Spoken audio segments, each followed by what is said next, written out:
Hello and welcome to Down Under the Ring. This is episode 39.5. I am Phid McAwesome and I am joined today by substitute Betson. How's it going, brother? What's going on, man? Quickly, before anyone asks any questions, TheWarship is away this week. He's had some personal things going down. If you've been wondering where the show is for the last couple of weeks. Look, he'll be back and he'll let everyone know, or keep an eye on his socials, and he'll be giving updates there. But all we'll say is wishing TheWarship well, and we can't wait to have him back. Absolutely. And for those of you paying attention at home, that is why this episode is called 39.5, because we can't do episode 4. I say we, I'm just here whenever I'm needed. But the thing is, you're supposed to be here for episode 40. That's true. Yeah. So, yeah, we can't do episode 40 without Shippy, so... Yeah, so episode 40 is postponed, but look, as soon as Shippy is back, we'll be celebrating 40.5 40 and a bit. 40 and change. Yes, episodes of the show, yeah, we're really looking forward to that. But dude, what a week of pro wrestling. It's been fun, isn't it? It's been amazing. And you've also had like indie wrestling going on in the last week as well, right? I've always got some sort of indie wrestling going on. Like, I think this weekend is probably like the first time I've not had a show to work in a couple months.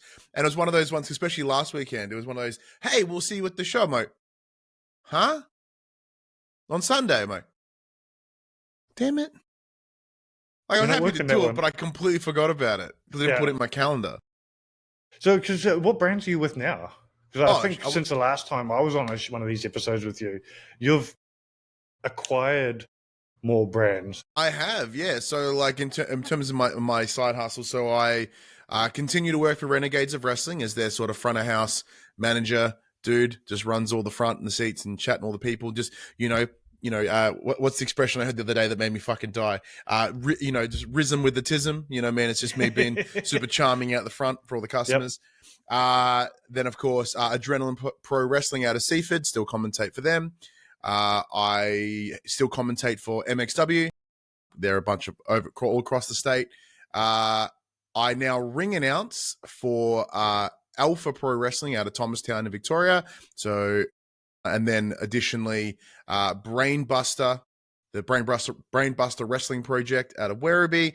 And I just picked up a substitute gig for VPW, which is Victorian Professional Wrestling, back end of September. So I'm everywhere. Now, question for you. Do you know if any of those brands are planning on doing anything in October around about gaming convention time? Not that I'm aware of. The one that normally does is PCW. Like, that's the one out of Ferntree Gully. Previously, I think they did have WSW here. I think MCW did something. MCW have done it in the past. I'm not aware of. Yeah, the ones you want to pay attention to in that window would be your PCW, MCW, Renegades potentially. They're your ones that are big enough to support a large crowd, especially with PCW having their own essentially. What's the one that NXT uses? The balls, whatever. Full sale. Essentially, we have their own little Full Sail up in Ferntree, so it's a permanent setup. It's awesome. Wow, I didn't even know they had that. That'd be amazing. Yeah, it's legit. It's such a good space. Of course, we're all going to be descending upon Melbourne in October for PAX Australia, and I was kind of hoping to be able to watch some wrestling while I'm there, because I've never been to a Victoria wrestling show. Well, that's the thing. Well, we'll make it happen. Like, we'll find one. If you're ever in Victoria, like, because I said, normally I'm at one. Yeah, you know, as now my list is like 6 different companies that I hustle for. Like, it's awesome. It's one of those things. Like, my partner Phoebe was like, "How do you do it?" I'm like, "It's because it's what fills my cup, right? Yeah. It's what gives me what I need to do the next week or do the next month." I mean. You know, it's like ask you to do the washing. Oh, busy. Do an entire 3-hour wrestling show. Absolutely. Yeah. Like, can you go yell at people for a couple hours? I'm like, yeah, done. Deal. Lock it in. But look, apart from all the indie wrestling going on, it has been a big week for pro wrestling. It's going to be a big week for pro wrestling as well. Like, we're recording this on a Thursday. This is off the back of All in London. It's also off the back of Raw and Dynamite.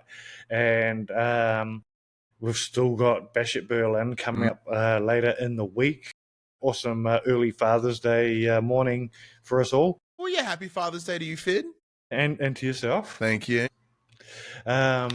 So let's kick things off. We haven't done an AEW episode of this show in months because, to be honest, both myself and the Warship had almost completely checked out from AEW. It was just a product that we weren't enjoying. But the biggest show of the year, it was always going to be a banger. And AEW always does put on amazing pay-per-views. Like, you can say what you want about their weekly show, their pay-per-views are always amazing. And I have to say this about All In this year. I thought last year felt like it was more of a focus on it being the biggest show ever in history and less of a focus on putting together an amazing show. There was amazing matches during the show, but it just didn't feel like, even though ticket sales wise it was huge, it didn't feel like a huge show. It didn't feel like AEW's WrestleMania, in my opinion. However, I think that changed this year. This one felt important. It felt like a huge show. And that was everything from storylines down to amazing matches. But my big takeaway is how much a mega ramp and huge stage adds to the feel of it being a big show. And like I agree with your point, and even down to the keeping it like not an accidental distance from AEW. So like I guess technically haven't watched anything since All In last year because I didn't watch it. I didn't watch All In last year. There's a lot of people after All In last year stopped watching. But I mean, I didn't even watch that show. I just didn't watch it. Okay. It was just bad timing because I'd already started to fall off at that point. And very similar to yourself, it's not a fault of the product specifically. Because like from a wrestling standpoint, it always goes. So a pay-per-view will always be brand for AEW. Like was it Revolution? Because that was had the big like, hour-long match with the back end of last year. I didn't watch that either, and I've been meaning to. So like I'm certainly still pulled and intrigued and interested, but similar to something that we discussed personally, and I think you mentioned on the show last year with Shippy, was that we have both come to the realization that we are sports entertainment fans. Yeah, I said it on the last episode. It was, I'm a sports entertainment fan. It's definitely more my wheelhouse. Like, I love a good technical match. Yeah. I love,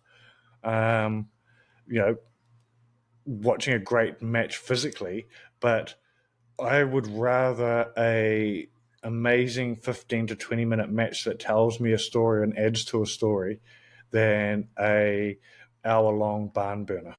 Well, because there was something that was pointed out to me today. I saw it on Twitter or X, and they essentially said AEW builds to pay-per-views where WWE builds to TV. The pay-per-views aren't like because the pay-per-views aren't pay-per-view anymore. Like it's because of the Peacock and whatever. Like they're not a huge moment. They are, but they're not in the same way. Where AEW still pay you $50 whatever for the show, so they need to build you to get you to pay for it. Yeah, so it's almost AEW's in the old model, which used to be TV is to sell tickets. Yes. Yeah. And then now going the other way, as in TV will get you invested to then go that, and then that will then build to then like it's all about the perpetually watching.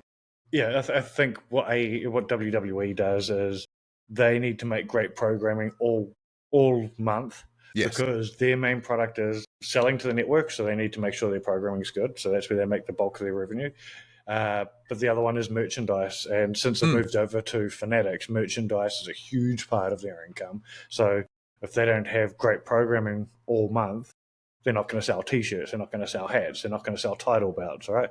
Well, yeah, no, like it's one of those things because they do, they have having that switch. The merch is really cool, and there's codes in the description below if anyone's interested. There is, yeah. If you check the description. But because to go back with All In last year, I think it's an extension of how Tony Khan and the team book AEW is that it does appear they book for matches rather than for story, which is not a bad thing because you can build good story around good matches.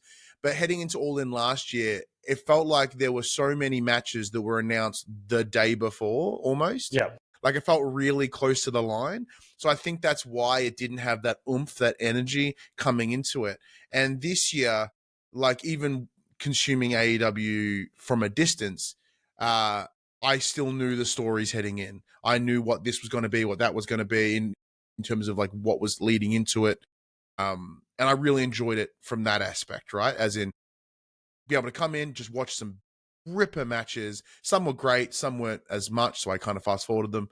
But the ones I did stick to were fantastic. Did you watch any of the pre-show at all? I did not. Oh, because I will say that I'll quickly go over the pre-show because one of these matches in particular was just entertainment. Like it was a sports entertainment match, and it did exactly what it said on the tin, right? Which was it was a 16-man tag match, right? Like there's a 16-man tag match is Wait, was always that the going. ladder match? No, that wasn't the ladder match. Because that was a lot of bodies in that match too. That took me a minute to realize who was who. Yeah, no, this was just a 16-man match, which was very confusing at times about who was the good guys and who was the bad guys, but it was just entertaining as hell. My wife sat there and watched the pre-show with me, and she loved that match. She was just like, "This is hilarious. This is amazing." Basically, it was the everybody gets their shit in moment match, and Kind of like basically the old what's it? The Andre the Giant Battle Royal. very similar concept, dude. And look, it was a great match. There was nothing on the line, I don't believe. Maybe there was, and I've just forgotten about it. But it was just a good, dumb match. They also had Willow Nightingale and Tomohiro Ishii versus Chris Statlander and Stokely Hathaway. And if you get a chance, go back and watch that because Stokely is always entertaining as a manager, but he was amazing in this match. Like, he actually was getting over Ishii, who is a Japanese pro wrestling legend. He was getting in some really big moves on him and pulling them off, like to the point where the entire crowd's just like, "Holy shit!" I stopped what I was doing because I think I was making coffee at the time, and I ran into the room and I was just like, "Holy shit!" Stokes actually wrestling and doing a good job here. I'll have to check it out because the one thing I'm from memory, this is where Jamie Hayter came back as well. Yes, so Jamie Hayter came back in the pre-show, Yeah. which I think was a mistake personally. I think that should have been on the main card. But essentially what happened is the pre-show, all the matches were done. I think that they were sort of insinuating that they were getting ready to build up to the main show. And then they had Saraya come out packing a sock that she wasn't on the card for London and how that's wrong. And she came out once again with her family and a whole bunch of British indie wrestlers and packing a big sock, and then went on to say, "I am the greatest British women's wrestler of all time," which opened up for Hayter to return, and she got a huge pop. She did get a huge pop. Well, she's been gone a while, and 18 months, I think I heard the other day, which is a very long time. And apparently they weren't even sure if she was going to come back to wrestling. Wow. Which, look, glad she's back. She was Me over too. Like she's definitely one of the individuals that like when I like she has what the kids refer to as aura, right? Like when she hits like the I don't know what it is. It's like the whether it's the jacket, whether the way she struts down the ramp, it always kind of like makes my heart flutter a little bit. I go, ooh, like just something about her. She's rad. Oh, absolutely. And so stoked to see her back. But I just felt like that could have been a bigger moment to happen on the main card. It felt weird to be a pre-show thing. But then again, if it is, as you said, like they weren't really sure, maybe it was a sort of a last-minute thing. Yeah. The ladder match that you were referring to was actually the trios title match. Yeah, so that opens the show. So it was the trios match. Now, it took me a moment to remember, like, because there's people that I didn't recognize. But it was the Bang Bang Gang, the Christian Cage Bros, whatever their team's called, That was the House of Patriarchy. Black. Yeah, House of Black. And Blackpool Combat Club. Well, the Packpool Combat Club. Which was confusing, yeah, because Pack was in there. There was a guy who was wearing similar colored pants to the Bang Bang Gang, but he's not part of them. He was part of Christian's crew. So, like, I was like, who's this guy? I don't know who he is. And then he started punching the guns. I'm like, aren't you with the guns? And then because Juice Robinson was just being bonkers.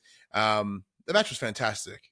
I really enjoyed it. It was absolutely a fantastic match, but the ladders I found weird because the ladders, they're clearly the balsa wood ladders. Well, it's also the height of them just didn't look right. Though I like that huge novelty one that was just unreasonably huge. I always love a silly ladder in a ladder match. Like I used to love when someone would bring. I think R-Truth has done it before, where he's pulled out a step ladder and like it was a fun match. But even then, yeah, you are correct. The belt felt lower, which kind of put all the ladders in like a weird height ratio, I guess. Yeah. There was even, I think there was one spot, and I can't remember who it was, but I genuinely thought they were going to try and, I think it might have been Pac.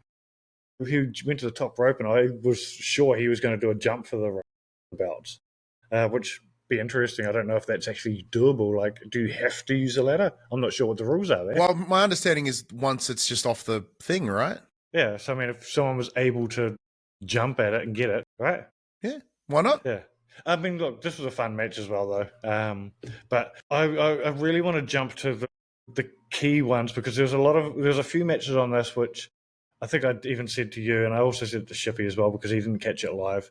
There's a few matches that I was just like, skip, don't even bother. FTW title, Yeah, look, I watched Hook's entrance because I love Hook's entrance. I love his song. I don't know, it throws me back to a different time, which I love. So I were at the beginning of that. Oh, we should highlight as well. Obviously, with Blackpool Combat Club winning the trios titles, Pac unable to attend All In last year. So yes, correct. So it was good to sort of have him here and get a win. I felt like there was a few moments where they managed to finally get a few people their spots on the card that never made it last year. Yeah. The FTW, I didn't even know Jericho had it, so that was weird. Yeah. He's doing this whole happy learning tree thing. I'm assuming it's another Vince dig. I'm not even sure what it is. At the moment, I'm so over Jericho, which is funny because I was quite a Jericho mark this time last year, but just go away for a while. He's always awesome when he goes away for a while. Yeah, because like he came out and he was playing with Fozzy and it sounded like the inside of an asshole, so I was like, skip that too. Look, it wouldn't be an AEW event if it didn't have sound issues. Yeah. But Tag Team Championship match was also another one that I was I skipped that skippable. Too. Yeah. Totally skippable. And that one's purely because I didn't know the story going in. Like, the Bucks are always good. The Acclaimed are really good too. Or at least they were. I don't know. I haven't watched them in a while. But I was like, okay, I think I know where this is going. The thing is, with the tag division and AEW is they have always had some of the best tag teams in the world. Well, that was one of their big selling points when they started. They wanted to bring back tag team wrestling. But I feel like in the last year, maybe even year and a half, their tag division has lacked any real oomph. Their stories, and this is probably going to be a hot take for any AEW fans, but I feel like any stories with the Bucks involved aren't portrayed serious enough. Yeah, no, I'd agree with that. Excuse me, because everything does feel like it's delivered with a wink and a nod. Yeah, exactly. Even the whole like EVP stuff they're doing now, like, you know, it's so self-referential that like you can't help but feel that it's like, like we know. Yeah, exactly. And when you've got the likes of FTR who do portray themselves super serious, but you've got them in a match with the Young Bucks and the Acclaimed, who are also a bit of a wink and a nudge sort of absolutely character as well. I didn't feel like there was any gravitas to this match at all. And look, at the end of the day, the Bucks won. Grizzled Young Vets came out at the end. That was cool. That was cool, but also I don't know enough about the Grizzled Young Vets. I'm not a big NXT guy. No, me either. I wasn't a big NXT guy. In recent weeks, I've making sure I watch NXT. But so they were released quite a while ago from NXT. They had a good run at NXT UK, which I never watched. When I saw them, they were identifiable in like their soccer style shirt. And I was like, But every British wrestler now is identifiable by their soccer style shirt. yeah, absolutely. But for me, it was like the two of them in the. I'm like, oh yeah, well I know they were free agents. Makes sense. Yeah, and because they were on AEW they did a one-off, I believe, on Rampage or I Collision didn't notice that at all. a few months ago, but it was an unsigned, apparently one-off Oh, okay. sort of thing. But now they're officially all elite, so that's what the whole point of that was. And they were on Dynamite this week as well. So, but one of the most important matches, in my opinion, and I really want to get into this one, was the 12-man casino. Well, it's supposed to be 21-man casino battle, casino gauntlet match. Yeah, was it? Yeah, even Excalibur stumbled and called it the ladder match, but no, it was the gauntlet. Yeah, the gauntlet match. It was supposed to be a 21-man match, and I really like the concept of this. I think they've really got themselves a signature match here because it can end at any point, so there's a possibility that like exactly. 6 people won't get out. Exactly right. So, and it was supposed to be a 21-man, but it ended up becoming a 12-man. And dude, they did so much in this match. It was thoroughly enjoyed this match. Oh, 100%. And I think the unpredictability of this match is really cool. I think having a Money in the Bank style prize at the end of it is cool. Because but without it being, like they did that brass ring thing X amount of years ago, like and to have the novelty of a Money in the Bank, but with a Rumble, but delivered a little bit differently. Like when he comes up and holds the folder with the contract, I was like, haha, that's cool. I like that. I prefer that as well. It feels like tactile, It feels like less of a gimmick because, I mean, last year they tried that with the casino chip as well, with the casino ladder match. Yeah. And having some big object to carry around, it's too similar to the WWE Money in the Bank, in my opinion. I like the fact that it's just a folder. And look, they've got to be happy that they just got to carry a folder around in their luggage, right? Well, yeah, absolutely. Yeah, imagine trying to ship that chip everywhere. Jesus. But I think they started it off brilliantly with OC doing the Mr. Bean intro, which they went to the effort of going to the actual location of where the intro to Mr. Bean was filmed. It's huge. Right? They put a lot of effort into finding the same location and filming that. I thought that was hilarious. But so we had him followed by Kazuchika Okada, great number 2. Right. Instantly, you were going to have a banger of a start to that match. But the first surprise of the match coming out at number 3, a man who has not wrestled since, I believe, 2013. Yeah, somewhere around there, yeah. Is Nigel McGuinness. And my God, did that set some fucking wheels in motion, because just after that, what is it? Oasis announced that they were coming back as well. Yeah, so, that's right. And he came out to Oasis.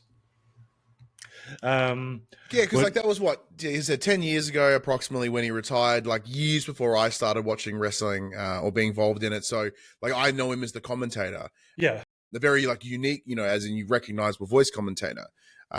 To me, he sits alongside of what's his name, Mario Ronaldo, like the guy that used to do NXT. Yeah. Like, they're those recognizable voices of wrestling for me. He comes out looking jacked. Dude, he looked amazing and looked like he hadn't skipped a beat in the ring as well.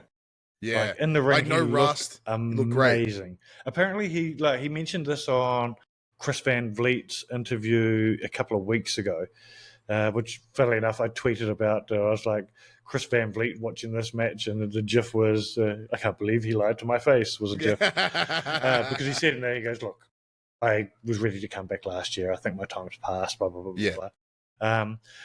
But he did mention that for the last couple of years before Dynamite or Collision, whatever show he's working, he gets out in the ring and he runs the ropes and he's rolling around in there. So he has been getting ready for a while. And clearly, like, physically, look at the dude. Like, do you know off the top of your head why he essentially retired a decade ago? So he was it an injury thing? No, it was hepatitis. Ooh, that would stop you. Yeah, so he got hepatitis and was basically told unsafe to be in the ring. Yeah. And he called it there. Apparently he was quite he went through the motions. At this stage, he was quite happy that, okay, it's all over and done with. I've got an awesome career now as a commentator and as a coach, because that's essentially what he was doing at NXT for a long time as well. That's right. Yeah. And I think I wouldn't be surprised. This is me purely making things up here, but I wouldn't be surprised if he's seen Bryan Danielson saying this is the last few months of the career, and he's gone, shit, this is my last chance to go full circle with my own career as well. Yeah, once again, not knowing the history, but I've had a little look around, and apparently they've got like good old ROH energy going on between them. Well, all you have to do is listen to McGuinness on commentary anytime Brian's in the ring to know that there's beef there, right? Yeah. He's been taking like the last 2 years, the jabs he's been taking at Brian on commentary alone has been amazing. And even in interviews, whenever Brian's brought up, like, he is taking jabs at him and calling him brittle bones and all sorts of shit, right? So I hope we get a match where these guys, like, and I don't know whether it'll be the final match. I'm not sure if it's how Brian would want to end. I feel like Brian's the sort of guy who would want to end his match by passing the torch to a younger dude. But I feel like it needs to be the end of both their careers. They need to have a match before the end of it, right? It would be kind of nuts if it would be nuts to like have them both retire in the same match. Like, it's very unlikely, but that would be pretty cool. It would be pretty cool. I see that as being cool as well myself. But like I said, I wouldn't mind picking at Brian being a very traditionalist when it comes to pro wrestling. You'll be like, okay, I need to. Well, we'll touch upon that in a little bit, especially about Bryan Danielson, but exactly, and what the future may hold for him. But that was like the first big surprise. We then got Kyle O'Reilly. Then the next surprise being Zack Sabre Jr., the winner of the just G1. coming off his G1 win, and dude, once again, local boy, huge pop. Second local boy to be a surprise entrant in the match. He's amazing to watch, isn't he? He's fantastic. Like it. Tech wrestling's difficult. So, like, you've got to be in it. I think it's difficult, and you've got to be really fucking good. Otherwise, people don't really care. But he is exceptional. Yeah, and look, this was a good match for surprise technical wrestlers as well, because we ended up with Roderick Strong, Mark Briscoe. Also, mustaches everywhere, by the way. Hangman sporting a mustache. Roddy sporting a mustache. Jeff Jarrett comes out with a big old stash. Well, that's what I was going to say about Hangman. Was Hangman came out and promised. He delivered on the promise, right? He was going to come out and mow down everybody. Because he wanted to. I don't know whether they're doing some sort of makeup, but like the blackening of his eyes and like it gives him such a hard brow, and he's like looks so just like grizzled and shitty. It's awesome. Yeah, he's looking really grizzly at the moment. Yeah. He's looking like a fucking cowboy. I love it, like, because he's always got that like stern, like just like, you know, locked in eyebrows, just strong brow. You were not you're younger than me, but true, that's true. But growing up in the 80s, that was a look for pro wrestlers, right? Especially like Southern pro wrestlers. Like, they had the big mustache, they looked grizzly, they looked like a dirty old cowboy who, to be honest, most of these old wrestlers in the 80s from the South were cowboys by day, wrestlers by weekend, right? And yeah, his look is amazing at the moment. But the big surprise entrant in this, of course, was Ricochet, fresh off of his loss of the WWE Speed Championship after being released, and then a couple of days later, the Speed one went up. But what an amazing performance! Like, Ricochet came out and reminded people who he was, because he hasn't been portrayed as being that fast high flyer in WWE. He's been a high flyer, like, he's done amazing stuff in WWE. Like, all you have to do is look at how much of a star he helped create Logan Paul into. Right? And it was all through the amazing high flying abilities and stuff, but it's that speed element that we didn't get, ironically, in WWE. It is interesting because I looked at this, and you know, the rumor mill was that he was going to AEW, and it's surprise of no one. Like, it was like, okay, this makes sense. And what I saw in that match was, as far as I'm concerned, everything that we've seen of Ricochet before. So, and as you mentioned, like, it could just be a reminder of what he could do. Like, I'm not looking at it going, oh, this is amazing. Like, Ricochet's turned a corner. Like, no, it's still exactly the same. He looked fair. Like, he is more muscle than any other organ and or bone in his body. It's ridiculous. Like, as you mentioned, the speed at which he can just get up on, move up on the ropes and just do what he needs to do is incredible. But I guess the larger sort of social commentary around Ricochet signing to AEW is he's be able to do what WWE wouldn't. And I don't know what that is, right? Because essentially take him seriously. Like, well, I would say, yeah, I'd agree with you. I understand that he's not taken completely seriously, but he is in any time that there is a cool step that requires a dude that can make everyone else look amazing. Who did they bring in? Ricochet, right? absolutely. It wasn't as if he was so horribly mistreated. I appreciate his work because he is better than me in every possible way. I'm not even a wrestler. Just his existence is better than mine. Yeah. So I say this knowing full well that I can't deliver anything that he can.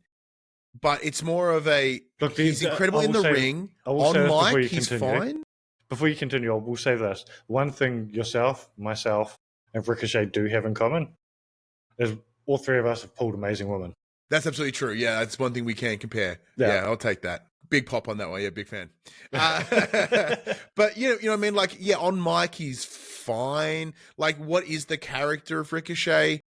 And I think this is the thing, right? And I think that's where WWE have let him down. And I think that's the point, is he hasn't been really allowed to express any character or given an opportunity to. In saying that, there's a lot of wrestlers who weren't given a shot and did it anyway. Yeah, and because like I watched him when he was at NXT because I quite enjoyed the old black and gold NXT, and it was great. But even then, it was exactly what he was in the main, and it's exactly who he is right now. Right, so unless there's something that I've missed from his indie days of the character of Ricochet, I don't see him going to this promotion delivering anything different. Yeah, look, aside from ripper fucking matches. And that's the thing, right? Like, we know he's going to get ripper matches. Like, everybody's looking forward to Ricochet versus Ospreay again. Because 100%, that's going to be incredible. I want to see that now. Yeah, right. And they did tease that on Dynamite this week. Yeah, look, I think if he wants to be over as a character, there's probably a lot of work to be done there. Yeah, he needs something. And I don't know what it is. But I don't think he does either. He had an amazing performance. But the final entrant was Luchasaurus, and he entered as Luchasaurus, considering he's spent the last year and a half being called Killswitch. Which I totally forgot about, because that happened when I stopped watching. Yeah. And it looked like he was going to turn on Christian. And everybody popped because they've been teasing this for months. Like, since I would say before Edge came. Yeah. They've been teasing that this. That sounds about right from my broken memory of AEW. Yeah. And everyone thought they were going to pull the trigger on that and have Luchasaurus potentially win it, or at least screw Christian. And nope, he helped Christian win, and that has got to be the most surprising win of the entire card. Yeah, because normally when you look at a win as a wrestling fan, you can sort of look forward and see, okay, I can sort of see where they're going to head with this. And this is one where I'm just like, okay, they've given this guy a guaranteed title shot at the World Heavyweight Championship. I cannot predict where this goes. Unless it's going to be some situation where he pulls the trigger in a few months' time on cashing it in on whoever the champ is, and Edge screws him on a return.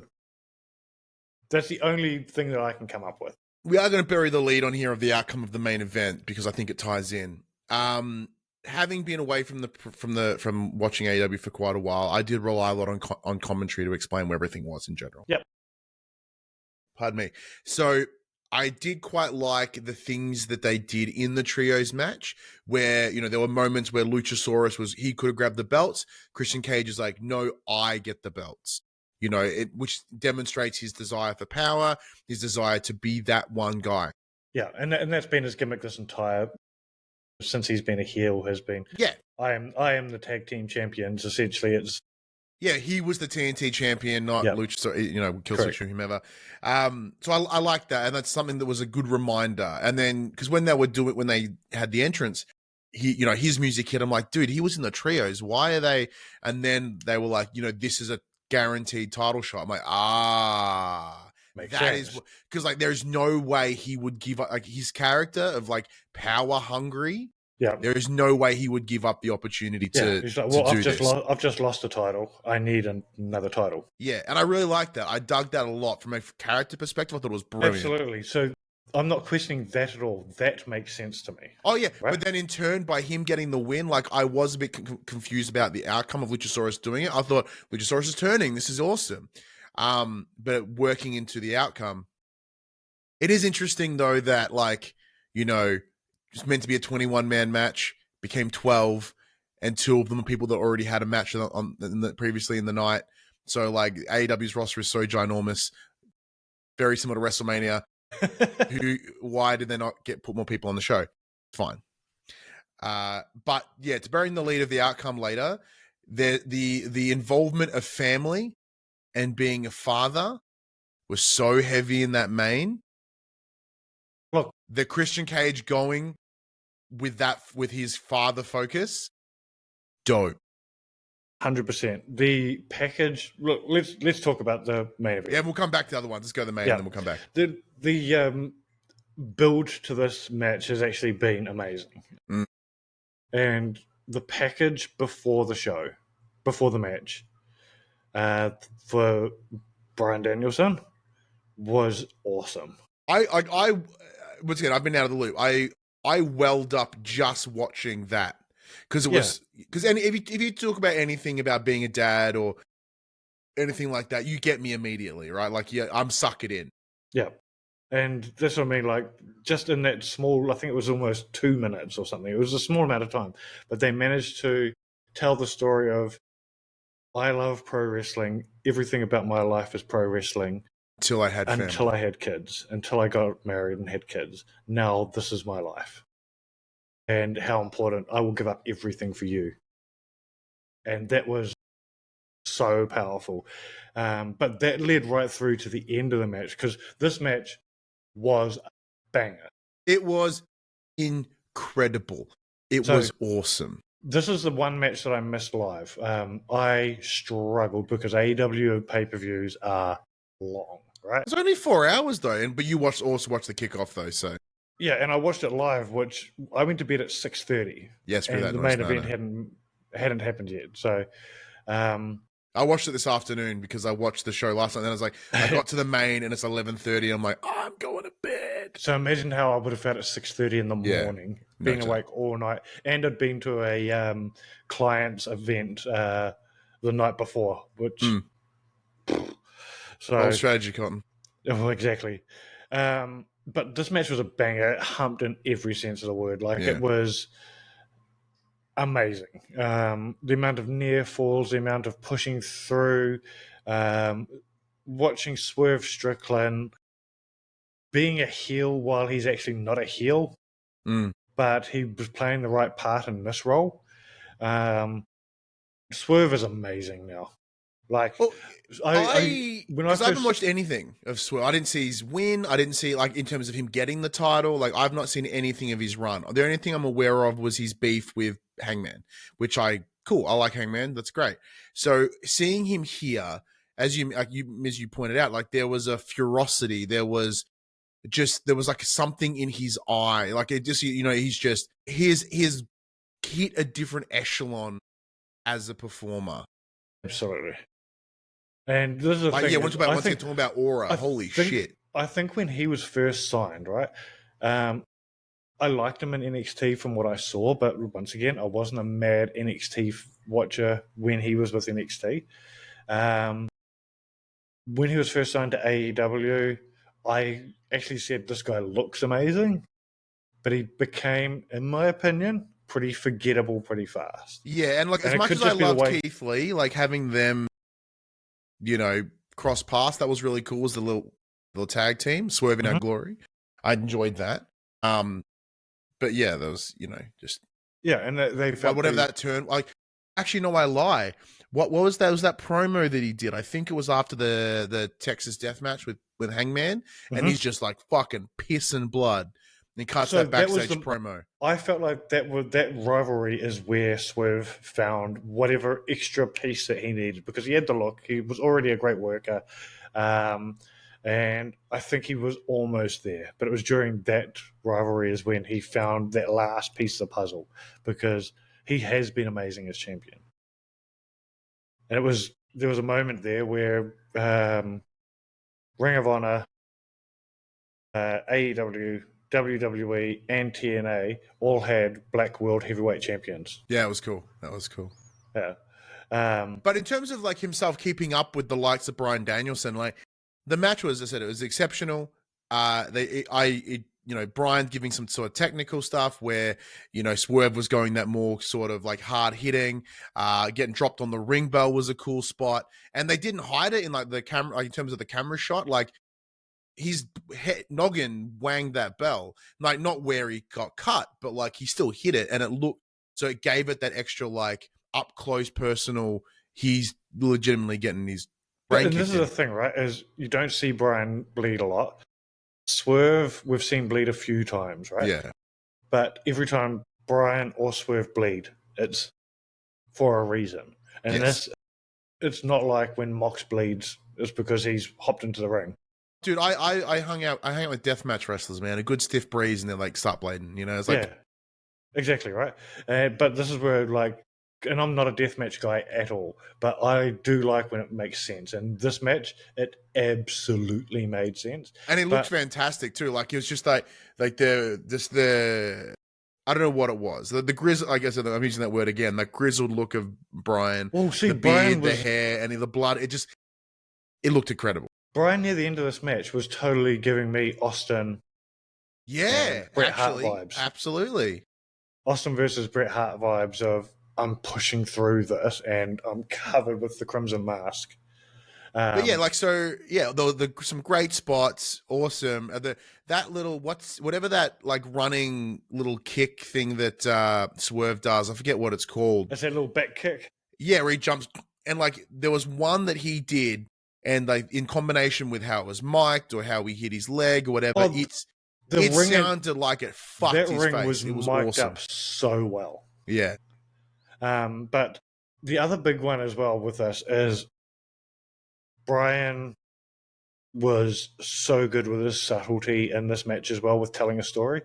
And when it comes to that element of it, that gave me Undertaker and Shawn Michaels vibes, where it was the whole very small things happening and just facial expressions. And there was a moment where he apologized to his kid at ringside from the inside of the ring. And it was just all these small little touches which just made it such a beautiful match. And I think this is the only thing that only pro wrestling fans understand. Absolutely. Beautiful match. And And because it's those little moments, right? Like, well, the sort of the final sequence was he's pretty much done for at this point, right? Like he was getting the shit kicked out of him, went for the psycho knee. What I also small detail, right? The way it hit Swerve was on an angle, right? So it glanced off him, so it didn't, it sent him back, but not in the same way. Not small, and once again, small detail of body placement, right? Like it just rather than being like, oh, he no sold it. No. It didn't land as it should. It literally skimmed off him. So it allowed Swerve to look fantastic and the move to not lose its impact. So then when he delivers it a little bit later, it looked it has the incredible. full impact and it looked amazing. Yeah, and then him getting up and sort of, to go on what you mentioned before, like this was a career match. This was, belt versus career. So to have Brian like almost look like he was done, he was down and out, and like his love of wrestling had fallen short, but the love of his family is what got him up, what kept him going, and like I'm welling up now, obviously, because I'm a very emotional person, especially when it comes to my son. Just like the idea of, like I just locking eyes with his daughter, and then and his son and his wife, and just just screaming top of his lungs about how much he loves them, and like that is like, rather than the random Hulk out that we tend to get in wrestling, so like, adrenaline. It was like he was getting his energy and power from his it's wife like and he kids. looked in and he remembered the purpose. He remembered what it's all for, and like, so rather than harnessing, pulling this out of nowhere, like it come from a deep in here like that. And that's the thing as well, is I feel like the "I'm sorry" that he said to them was not a "I'm sorry, I'm not going to be able to win this." It was a "I'm sorry, Daddy's about to win this match. I'm not coming home." Yeah, that's the beauty of it. Could go either way, right? Right? And that was amazing. But also, kudos to Tony Khan as well, because opening up the checkbook and bringing Brie in to be a part of the lead up week by did an interview with Renee, with Renee, which went on Isn't YouTube. that kind of fucking crazy, right? Like, I always thought the Bellas would be like lifers. Yeah. I think I tweeted that the day that went out on YouTube. I was like, genuinely, this is wild to me, because I thought these guys would be WWE lifers. But the addition, I don't think they're clearly they're not under contract anymore. I think that no, they've publicly.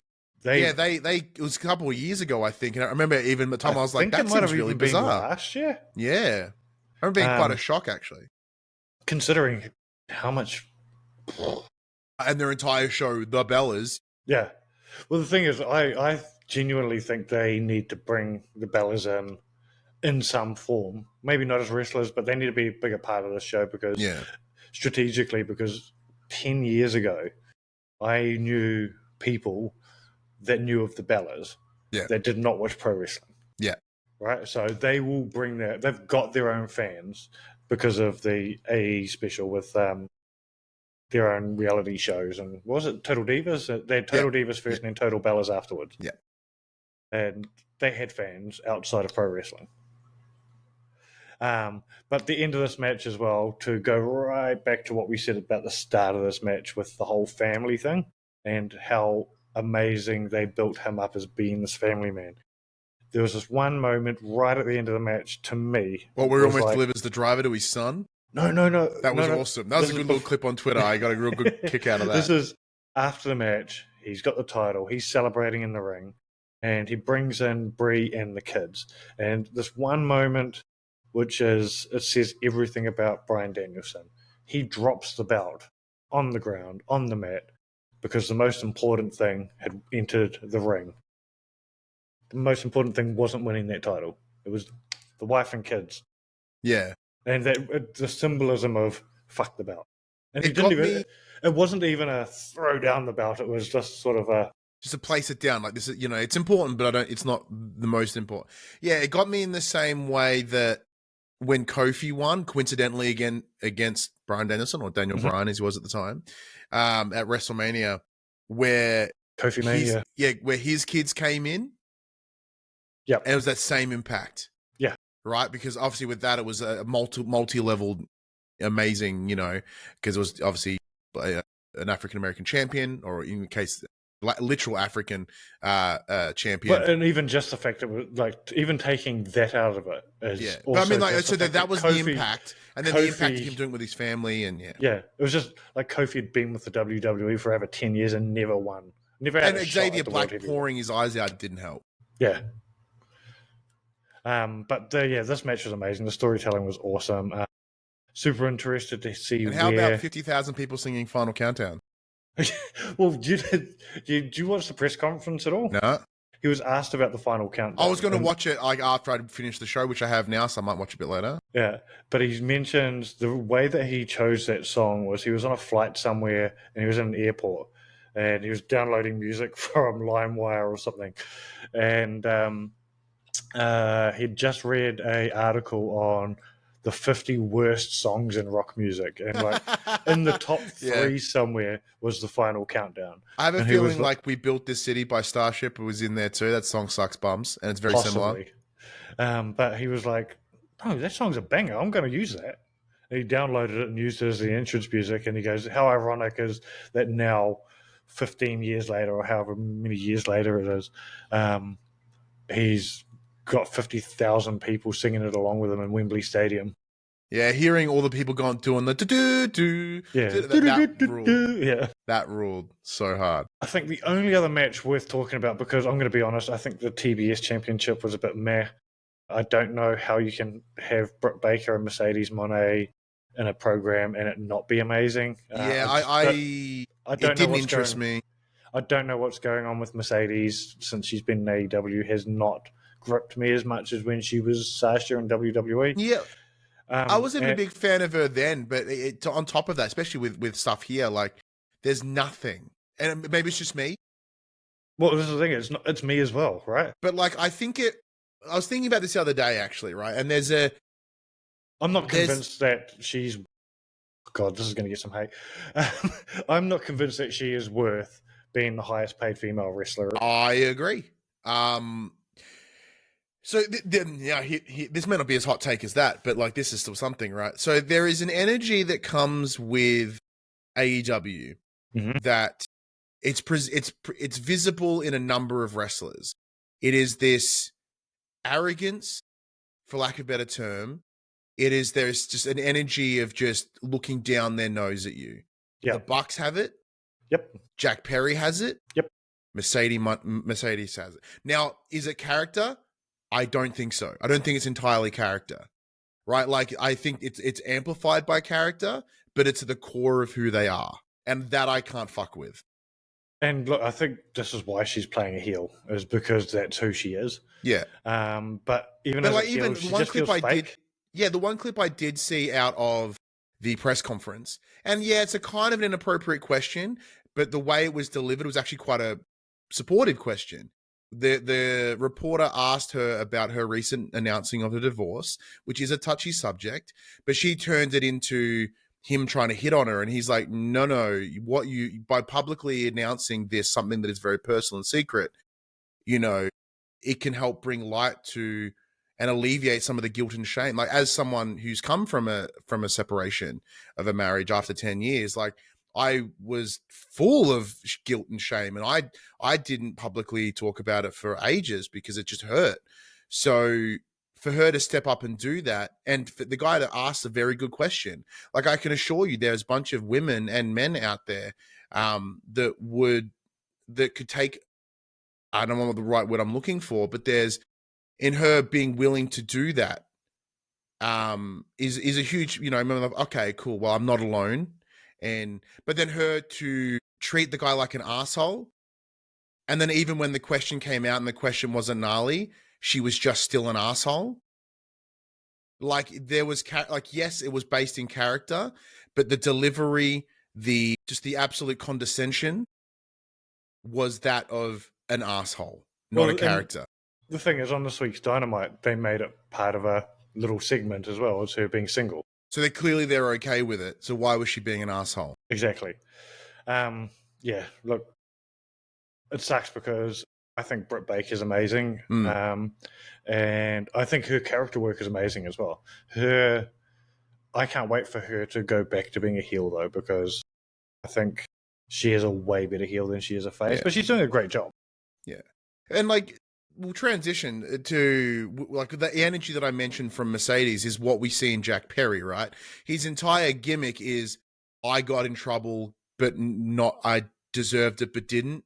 Like, the scapegoat gimmick is good as an entry point, but it's been a year, and they're still like, real glass. They seem to care more about CM Punk than anybody else. The one thing I will say, I don't really. I enjoyed the match though because it was good. I don't want to fuck each other up. I don't want to shit on Jack Perry's character too much, because this time last year I was saying about how boring I found Jack Perry. Because he's boring in a different way now. I found him completely and utterly boring and did not understand why he was being treated as a pillar of the company. And now I'm like, okay, he's got some depth to his character now. And I appreciate Jack Perry over Jungle Boy. Absolutely. Like, he looks incredible. Like, he looks jacked, like he looks the part.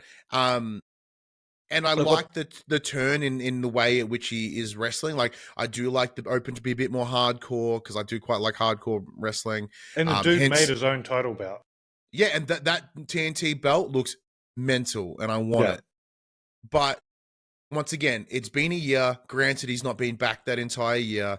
But that being the point, the entire point of your character is somebody that isn't even around anymore. Yeah. Like, you're gonna get even more boring very quickly.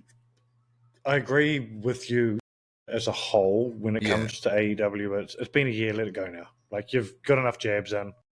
Even Tony Khan in the press conference made a point of saying, look, this time last year it was a lot harder to work on Collision and blah, blah, blah, blah, blah. I disagree. Collision was actually really good with CM Punk. 100%. I thought Collision was an amazing show. There was a time last year where Collision was the better show. Mm-hmm. But he brought up that he thought that dealing with the guys at Collision was hard. And I think it was just a final jab at Punk. But I think this show as a whole was a real turnaround for me when it came to AEW. Like, I came off the back of this going, okay, this restored the feeling though. Like, I know we've shit on a few points on the show, but genuinely, most of the show was a banger of a show, and I came off the back of it being like, AEW has an opportunity now to really turn things around. Yeah, look, so I'm in a similar. If anything, for me, it reaffirmed the very wide belief AEW have good pay-per-views, and that is exactly it. That is what this is. Is this going to make me watch weekly? No, not at all, because I know it'll be probably subpar. Because I need the stories and the weekly to build to said pay-per-view. That they seem to not deliver on that, and I would assume that's not going to change. So, will it make me get? Sorry, go ahead. I can tell you right now, they had the opportunity to deliver with Dynamite, and I feel like this week they did not deliver with Dynamite. Yeah. There you go. Well, that tells you, right? Like, does it mean I'm going to watch the next pay-per-view? Yeah. Does it mean I might go back and watch the ones that I've missed? Yeah. Like, I still want to go watch that. Was it MJF versus whomever in that, like, 60-minute just nonsense, big buss match at Revolution? I want to watch that. That looks awesome. Look, I will say this. MJF and Will Ospreay. Yeah, absolutely. Touch on that too. That match absolutely delivered. And look, both you and I work in the video games industry. Will Ospreay's entrance. Yeah, that was sick. That Assassin's Creed intro was sick. Yeah. It did confuse me though. I was like, because in my head, like, I forgot that, like, Assassin's Creed Mirage came out. So I was like, this is interesting tie-in for Mirage. And my housemate was like, Mirage came out last year. I'm like, nah. No, Mirage isn't even out. No, Mirage straight up came out in October of last year. That was the one that was the return to form. What's this the is Shadows? Shadows. Yeah. And then I was like, Shadows. I'm like, what the fuck is Shadows? Yeah, it's not out yet. Yeah, no. And then I remembered the other one, Assassin's Creed Hex or whatever. I was like, who fucking cares? But, like, in terms of integration, yeah, that was dope. Really big fan of that. But even the match absolutely delivered. It was. I don't think Ospreay knows how to have a bad match, though. Oh no, he is just so good. I will say this: everybody constantly forgets how good MJF is in the ring. Like, yes, he's an amazing heel on the microphone, but he is a great wrestler. He is an amazing wrestler. Even down to the spot of, like, anyone can fly. It's easy. Watch, and then he just launches himself. Yeah, I'm like, it wasn't successful, but he launched himself. Yeah, well, he did it. He proves that it's easy. Yeah. And then obviously the Cody cutter and stuff in there as well, which was cool. Well, he's constantly doing nods. I know that. I just mean by, like, it's the good little, the positive throwback to someone's not there anymore.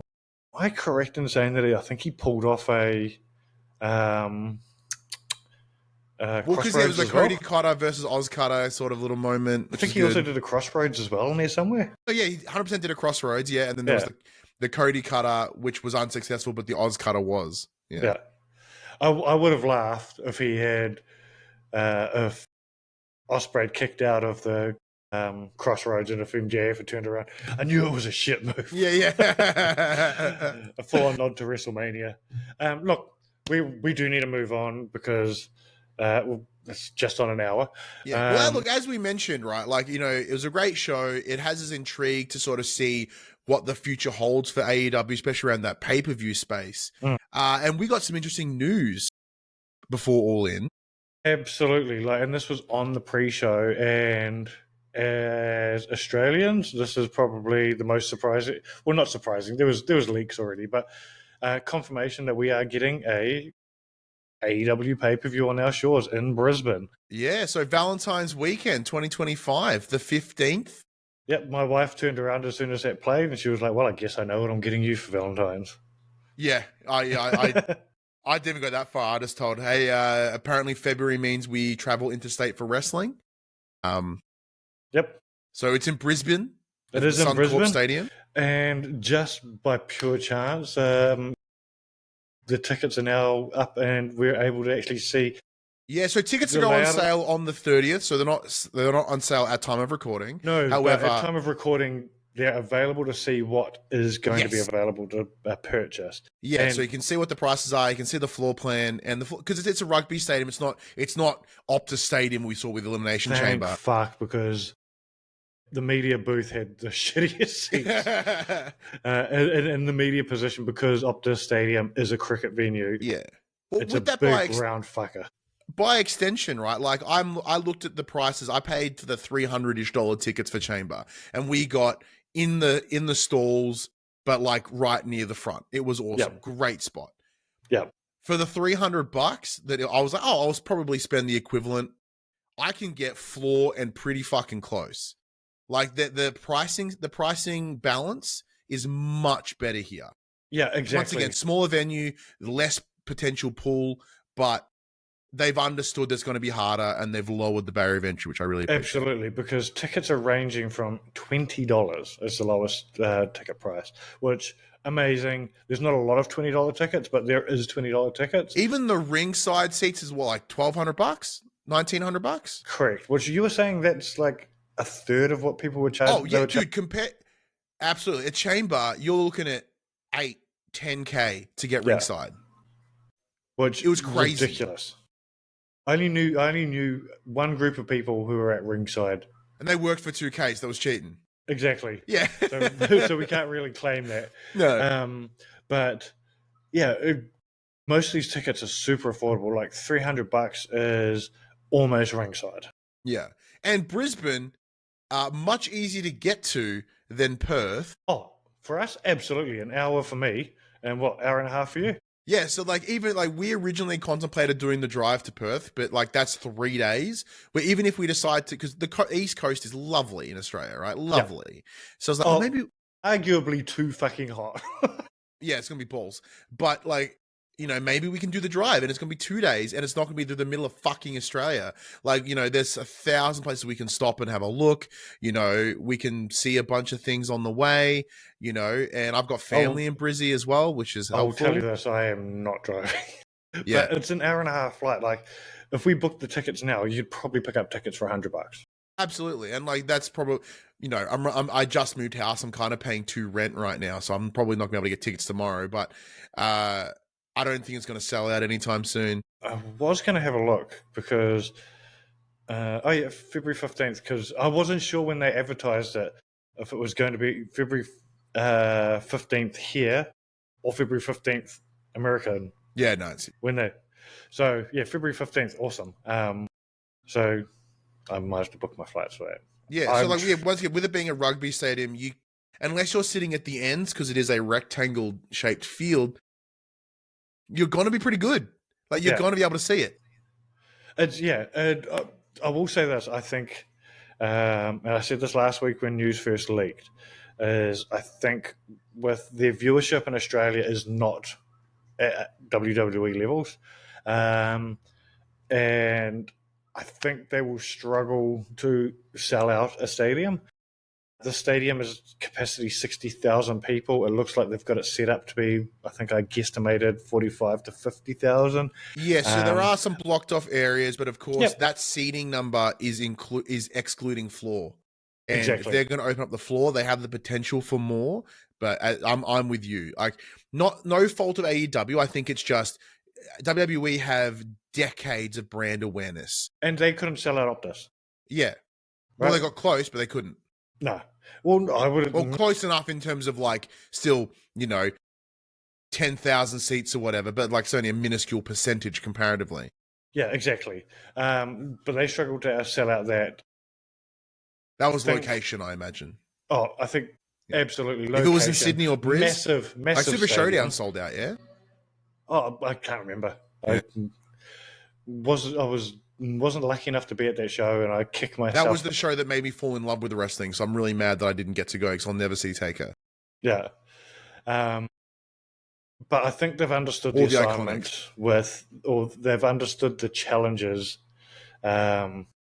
with doing a stadium show in Australia, and it reflect in the price of these tickets, right? I think that's exactly why they've got those lower sub $100 tickets, is because you will get people that are WWE fans who are curious. Or even, like, to be honest, how many people did you know went to Elimination Chamber that weren't big wrestling fans, but it was an event in Perth and they wanted to go? Well, especially those that lived in Perth, yeah, a handful, right? Like we crossed past a number of people, but I know a lot of people went to Super Showdown for that exact reason, because it was there and it was easy, and like, yeah, why not? Yeah. So, yeah, I think they've got a really good chance of at least pulling 40K for this. Maybe they could get up to 50. And it was interesting. So, like, the community, once again, looking at the social commentary, everyone's like, "Oh, what's in Brisbane?" Like, once again, it's the middle of February. It's summer. What is Australia known for? It's fucking awesome weather. It's summer. It's brizzy. It's like Queensland is like the place to be. Yeah, that time of the year in Australia. Like, absolutely. So when they've they're just coming off like the butt ass end of winter in the US, like for them to come here, and like they can be like, this is lovely, it's bright, it's colorful, Well, me and you were talking to all the WWE guys. What was it, February last year or this year, right? And how many of them were just happy to be in Australia? Yeah, they just wanted the good weather. Yeah, they were stoked that they were getting to have a week in the sun in the middle of winter for them. It's the same. It used to be the same when I used to travel to the States for free back in the day. I was always loved going to E3. One, video games, but two, it's middle of our winter.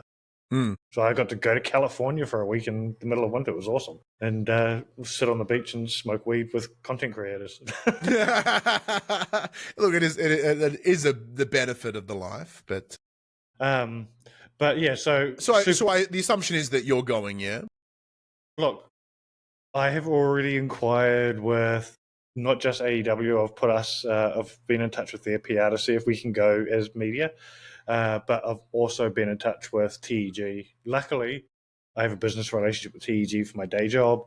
So I've been in touch to say, hey, are we going to be able to get into this? It's like, hopefully, fingers crossed, we can do some cool shit during that week.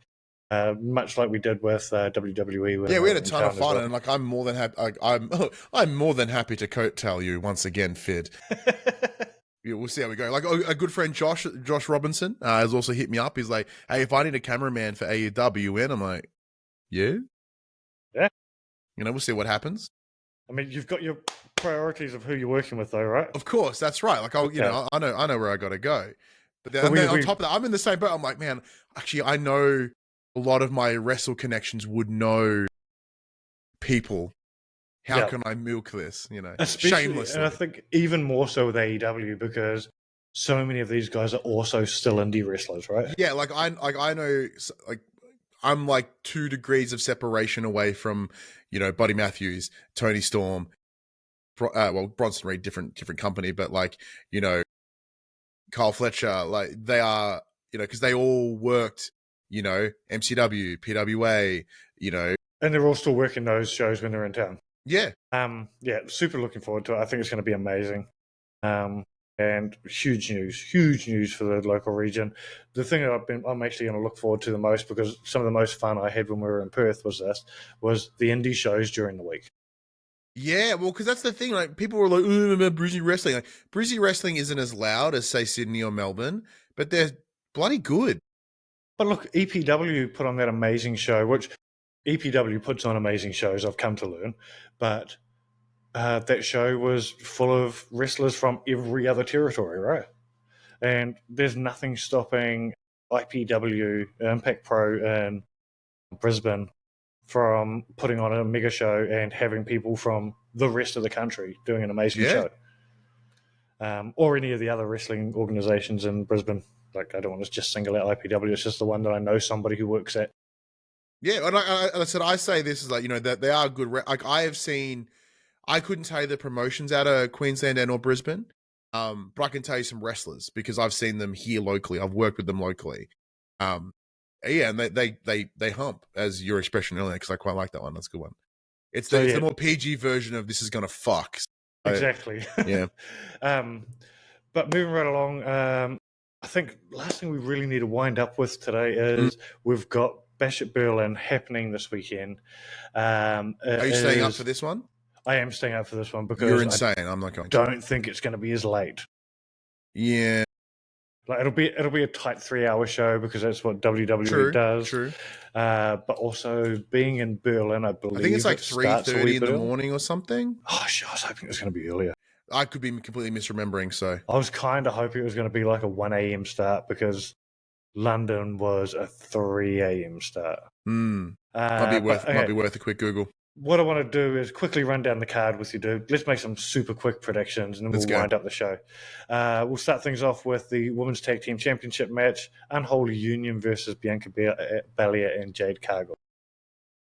I see it changing hands. I see it changing hands. Yeah, I know they're like building on the idea that Bianca and Jade Cargill are going to split at some point, but Naomi's sort of back involved with them at the end, which sort of tells me they want to keep them together for a little while. I feel like I like Unholy Union. Isla Dawn and the other chick whose name escapes me right now. Absolutely. Alba Fire. Like I feel that they won the championship because of their location for the Scottish show. That's fine. Not a bad thing. Good pop. Look, and they've been great since. They have been, and I'm glad they didn't hotshot the belts off them at the next possible chance that they did, like on a SmackDown or whatever.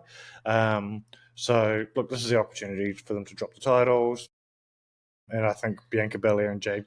I think Jade needs us. Yeah, because Jade, once again, without there being a mid-card title in the, you know, she really swung at AEW with the TBS title. Yeah. Without having that here, this is the closest they're going to get. They really need to do something about adding a mid-card title in WWE. But it also allows them to and it could be an inter-brand one too. That'd be tight, actually. Because they did it in NXT. They brought the women's NXT North American Championship equivalent, right? Yeah. And I think this will allow them to sort of build up on the potential feud between these two, sort of like chipping over time, which will then presumably lead to WrestleMania, which is Bianca versus Jade Cargill, big two hoss women just and murdering that'll be an amazing match. So good. All right, mixed tag match. Dom and Liv versus the Terror Twins, Rhea and Damian Priest, or potentially the Terror Triplets with Rhea, Damian. That picture you sent me, that popped me so hard. That's has to happen. Look, what's your thoughts? I went first on the other one. What's yours? I think Rhea versus Damian go over. I think Liv and oh, you do. Oh, this is my thing. I think they need to look strong coming out of this. They're now baby faces. They need to be established as baby faces, as strong baby faces. But in saying that, so my thought is it going to hurt them having an L? But considering Damian got a big L at the last pay-per-view, yeah, it's gonna be shonk. Like it's not going to be a clean, but knowing that Bad Blood is like next month, having them take the L here, builds to that Rhea versus Liv murdering each other in a Hell in a Cell. It needs to be a one-on-one, right? Yeah. And I honestly thought that this mixed gender tag would be down the line. I didn't think that was going to be so quick. I thought they'd build to this as well. Yeah, that's fast. They have got to this super fast. I can't help but wonder, though, if they're just wanting to separate Rhea and Damian from the Judgment Day completely after this. Yeah, that's why I'm thinking what makes sense is having them get the dub and then go, we're done with you now, and move on. Yeah, but like I would agree with that. But once again, like with knowing that I think Bad Blood is going to be that dot line, right? Because the feud, like Dominic and Damien, like they have beef because they've threw each other over, but it's not as deep as. We're going into September at the moment, right? Yeah. So we've got September, October. No, there's November is probably War Games. Yeah, and that's when we start the real build to Mania. And because they no longer do TLC in December, so that's done. December's a free month. There's never a pay-per-view in December. Correct. So, like, let's be honest, like, we say that the road to WrestleMania starts at the Royal Rumble, but I think the real road to WrestleMania starts at SummerSlam. That's when you start with these angles. The returns all start after that. Yeah. Generally, the first Raw of January, which is going to be fucking huge this year because it's the first one on Netflix, right? Yeah. So, yeah, look, who knows? So, yeah, that's my belief is that because that way it gives it another month of, once again, Rhea and Liv, like that is a deep ass feud that needs to be like put a gnarly stip on to make it amazing. And I think that allows kind of Damien to eat the pin here, I guess, from Dom. Because as I said, that like there is feud between them, but it's mostly, stable based feud, not like deep, and I would still love to one day get maybe Dom versus Rhea, but that's never going to happen because they don't do intergender matches, which I think they stupid. Didn't used to. I wonder if there's room for that to happen under what I would like though is a legitimate intergender match. Like we've had Rippers get involved, but like the guys never land any offense.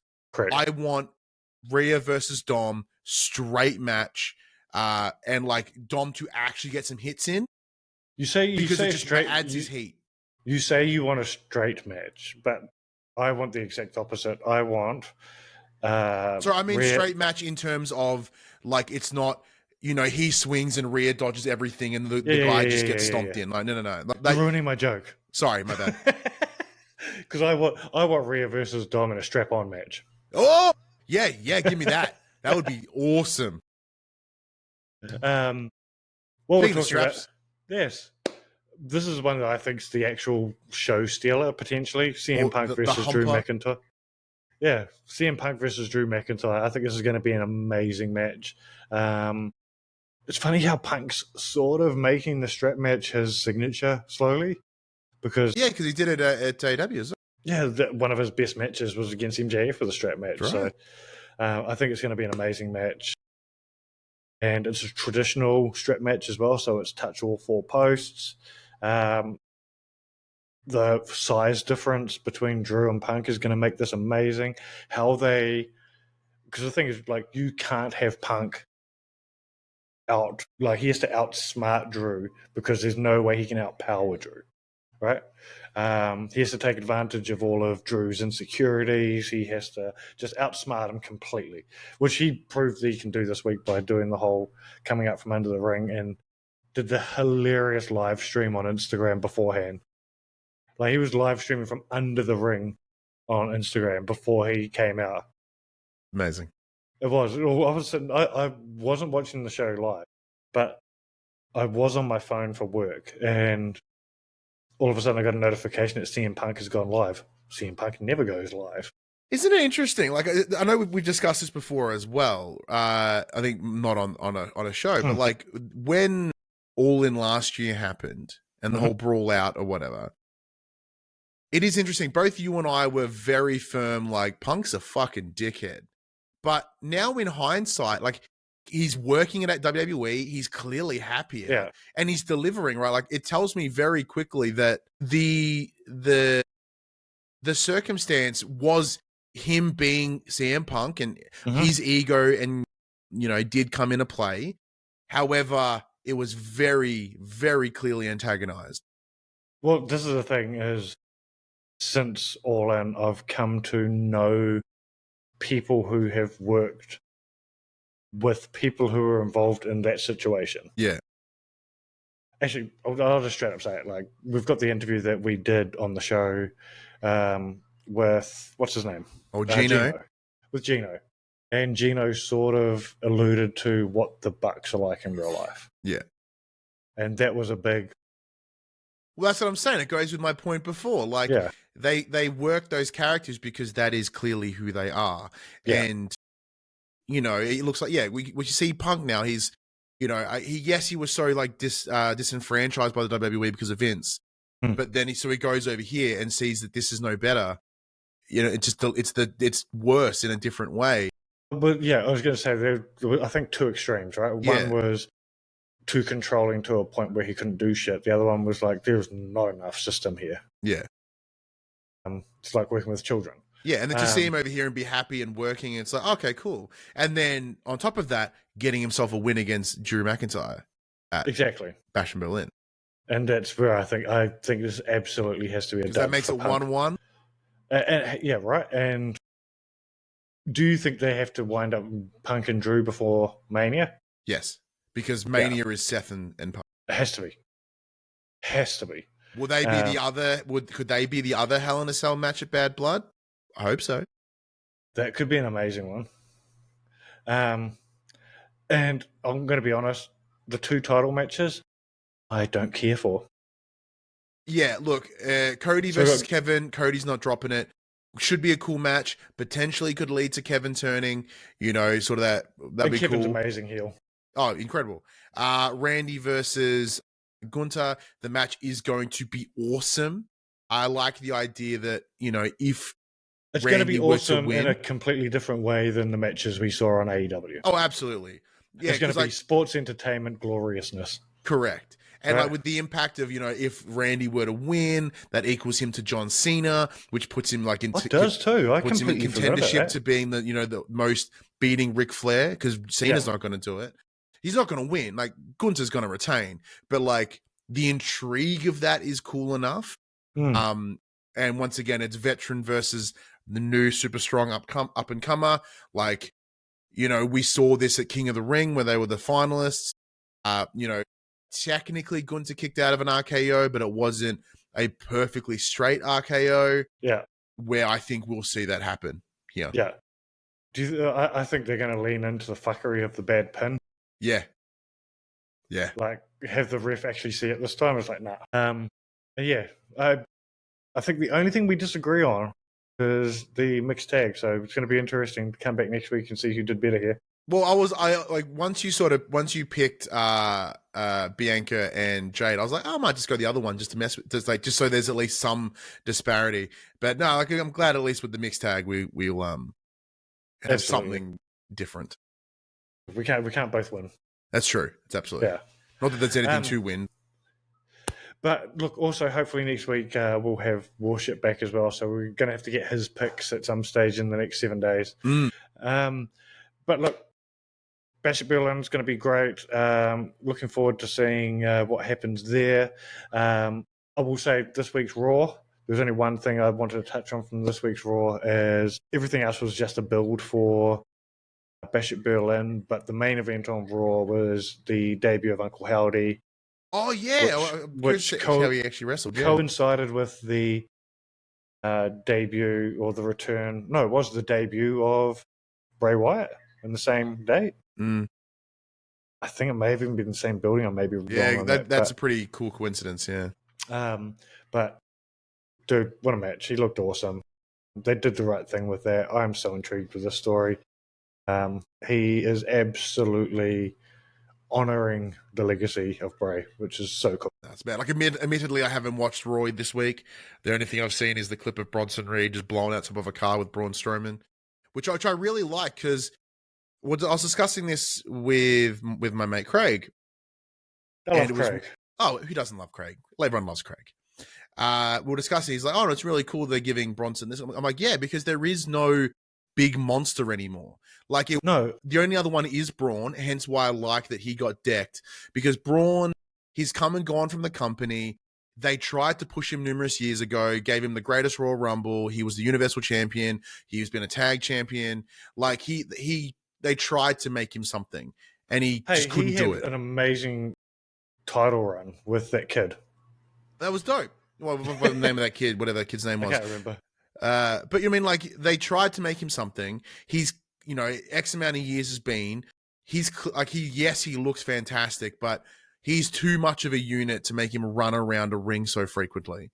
Like, let's bring in the new big monster in Bronson Reed. It's funny because I think it was about 6 or 7 months ago, I was saying that the people that Trips had brought back hadn't all paid off. Where it was like, you brought back all these guys and not all of them are actually living up to it. But I think it was just a matter of we just didn't give Trips enough time to cook because I think that's a greater point, right? Like in everything, because he is playing that longer game, yeah, right? And we just didn't know that at the time. We're finally seeing Bronson get the time to shine that all of us based here in Australia have known he was worthy of. I'm still so the first ever Renegades of Wrestling show, the main event, Jonah Bronson Reed versus Cavemen, like two huge just hosses go, and I couldn't go to the show. I got COVID. Oh, I was devastated. Yeah. So I've been to every Renegade show but the first one because I was so full of COVID I couldn't leave the house. I was supposed to go to the Renegades versus GCW match here in Sydney. Yeah, it was awesome. My tickets did not come through until I think like 2 hours beforehand. I'd already made other plans. Yeah. Gutted. But so I'm bummed that I didn't get to see him in person, but it is good to see now that he's back, he's getting what he should have got. And it's helpful for people like Braun to push and get someone else that little bit of a go, and because he's no longer the monster of monsters, Yeah. And look, I think that's a good time for us to wind up the show. Thank you so much for standing in once again for our substitute Betson. Man, it's not just a name; it's a way of life. Yep.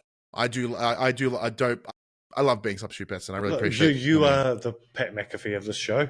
Mostly the ADHD energy, I guess. I was going to say, you come in sporadically, you make an impact, and then you go back to the other job at the other wrestling shows. Yeah, pretty much. Yeah, the other sport, yeah. Really appreciate having you, though. And hopefully we'll be back next week for episode 40. And substitute Betson will be with us for that as well. If not, it'll be episode 39.6 where we review Bash and Berlin. And look, we're still putting a call out to people. If you've got anything you'd like us to either talk about or do or cover or anything like when it comes to episode 40, fire it through. I think even in general, right? Because you do your little, crop at the end of the show where you discuss all the upcoming shows. We will talk about the shows that we know about. Obviously, the shows in Sydney. I can talk about the shows in Victoria. But as we said, we don't know the shows in Brisbane. Tell us.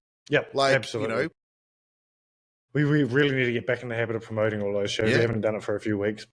Look, maybe that's the thing that we start again on episode 40. Ooh, bring it back. Once again, thanks to everybody for tuning in. Get well soon, Warship. And until then, you can find us down under the ring.